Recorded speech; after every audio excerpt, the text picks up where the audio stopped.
sesuatu yang sangat sederhana penyelesaiannya. Tinggal Pak Jokowi tunjukkan aja ijazah aslinya, tunjukkan aja, selesai. Gitu loh. Kenapa dia mesti memenjarakan Pak Bambang Tri? Kenapa dia mesti memenjarakan Pak Gus Nur? Kenapa sekarang ini dia punya niat jahat untuk memenjarakan kami? Ya, kalau kekuasaan de facto yang masih dia miliki itu bisa memenjarakan kami, nanti akan ada tifa-tifa berikutnya yang dipenjarakan. Itu Mas ya, Bang. Saya langsung jawab. Nanti akan ada Roy berikutnya yang dipenjarakan. Nanti akan ada Risma berikutnya yang dipenjarakan. Karena sekarang ini anak-anak bisa milenial bertumbuh semua, bicara di YouTube, bicara di TikTok, bicara di Twitter. Anak-anak generasi di bawah kami yang mungkin akan jauh lebih cerdas daripada kami.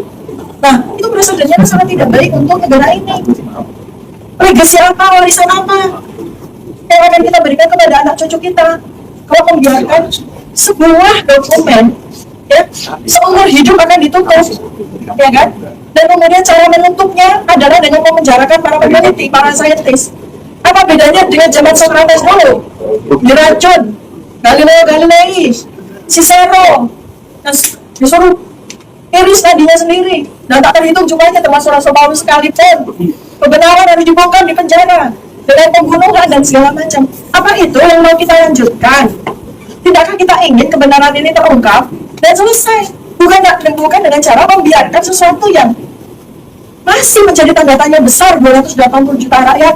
Dan saya yakin ini tangan Tuhan mengantarkan kami bertiga supaya ini selesai, justru bukan dengan pembiaran, pembungkaman. Udahlah, kita maafkan saja, dia sudah berbuat baik dan berkontribusi segala macam. Bukan, ini soal kontribusi, soal bagaimana dia menjalani. Kita sudah gaji dengan APBN, dengan pajak kita, dia bekerja dengan baik menurut standar sementara rakyat, begitu. Itu udah urusan yang lain. Tapi adalah bahwa dokumen ini harus ditegakkan kebenarannya, ya itu kontribusi kita semua menurut saya. Gitu loh. Ini harus tegak, ini sesuatu yang beda, jangan kemudian jadi disamakan.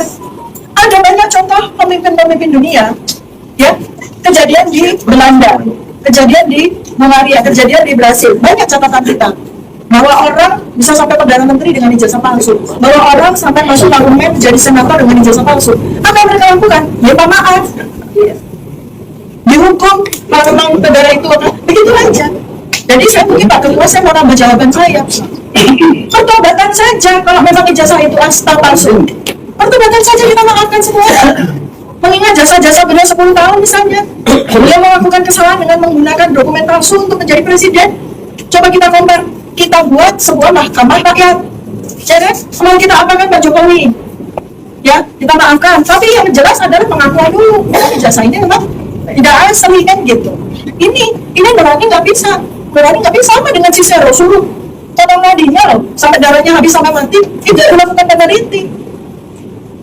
Socrates suruh minum racun sampai mati. Itu peneliti itu begitu Pak.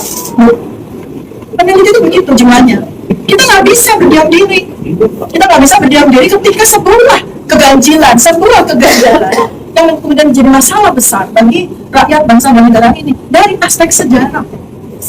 Barack Obama berkali-kali saya sampaikan, Barack Obama dipertanyakan akta lahirnya, dipertanyakan akta lahirnya. Sederhana aja nih loh, akta lahir saya beres, kan gitu.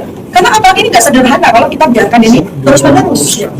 Nggak bisa kita biarkan, karena ini akan menjadi sebuah sejarah yang sangat mengerikan. Nanti akan ada pembiaran ijazah palsu, jadi DPR ijazah palsu, jadi menteri ijazah palsu, jadi presiden ke-10, ke-12, ke-20, mau? Nggak mau kan?